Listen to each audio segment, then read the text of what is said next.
বিএনপির আন্দোলন সংগ্রামের ব্যানগার্ড হিসেবে সামনে সারির তাগনে জাতীয়তাবাদী ছাত্র দলের ৪৬তম প্রতিষ্ঠা বার্ষিকী উপলক্ষে আনোয়ারাত বর্ণাঢ্য শোভাযাত্রা ও সমাবেশ অনুষ্ঠিত হয়।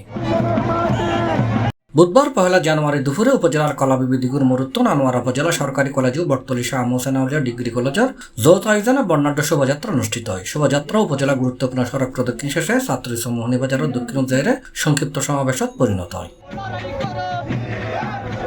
এ সময় প্রধান অতিথি আছেন আনোয়ারা উপজেলা বিএনপি সদস্য সচিব লায়ন হেলাল উদ্দিন, চট্টগ্রাম দক্ষিণ জেলা ছাত্রদল নেতা ইসমাইল বিন মনি, শহীদুল ইসলাম সায়েম, আনোয়ারা উপজেলা ছাত্রদল নেতা মোফাজ্জল হোসেন জুয়েল, নূর মোহাম্মদ সাকিব, মোহাম্মদ সোহেল, মোহাম্মদ হান্নান, মোহাম্মদ রাশেদ, অনিক, শাহেদ, জুয়েল, রাশেদুল বাশার, নোমান, আনোয়ারা কলেজ ছাত্রদল নেতা বোরহান উদ্দিন, শফিল আলম চৌধুরী, ইমরান হোসেন, মাহিম, বটতলী কলেজ ছাত্রদল নেতা মোহাম্মদ তারেক, মিনহাজ, রাকিব, আশিক সহ আরো ভর্তি হয়। আজকের এই বছরে আমাদের ছাত্রদলের শপথ হবে বাংলাদেশের লুণ্ঠিত গণতন্ত্র মানুষের ভোটাধিকার প্রতিষ্ঠায় ২০২৫ সাল অত্যন্ত গুরুত্বপূর্ণ।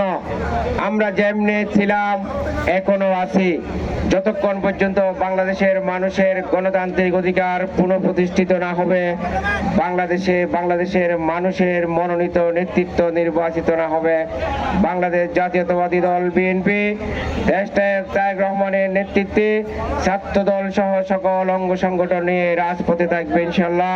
দেশের ক্রান্তি লগ্নে বাংলাদেশ জাতীয়বাদী ছাত্র সবার ফাঁসি ছিল, যেমন সিলেটে বন্যা হয়েছিল, বন্যাতে ফাঁসি ছিল, এবং ২৪-এ যে গণঅভ্যুত্থান হয়েছিল সেই গণঅভ্যুত্থানে বাংলাদেশ জাতীয়তাবাদী ছাত্রদল সম্মুখ সারি থেকে নেতৃত্ব দিয়েছিল। সেই নেতৃত্বে আমাদের দ্বিতীয় শহীদ ওয়াসিম শহীদ হয়েছিল। সেই ওয়াসিমকে আজকের এই গণটের থেকে আমরা স্মরণ করতেছি। এবং বাংলাদেশ জাতীয়বাদী ছাত্রদল যে কোনো ক্রান্তি লগ্নে করোনার মুহূর্তে বাংলাদেশ জাতীয়বাদী ছাত্র সারা বাংলাদেশের সারা জাগানো কাজ করেছে। C+ TV, Chittagong.